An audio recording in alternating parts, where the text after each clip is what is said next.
కొందరు అనుకుంటారు చనిపోయిన వారు స్వప్నంలో రాకూడదండి, నా స్వప్నంలో వచ్చారు ఏమవుతుందో.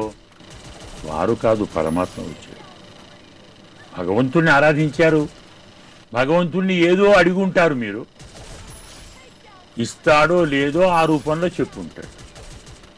అందువల్ల భగవంతునికి ప్రతీకగా ప్రతిరూపాలుగా మీ అమ్మనో నాన్ననో తాతనో ముత్తాతనో మీరు భావించగలిగిన నాడు హాయిగా ఉంచండి, ప్రశాంతంగా ఆరాధించండి, మనఃపూర్వకంగా ఆరాధించండి.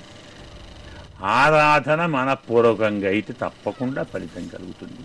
మీరు ఫలితాన్ని కోరరు, మనశ్శాంతిని ఇస్తాడు, మీ వల్ల 10 మందికి మేలు కలిగిస్తాడు, మీకు అన్ని సౌభాగ్యాలు అడగకుండా ఇస్తాడు.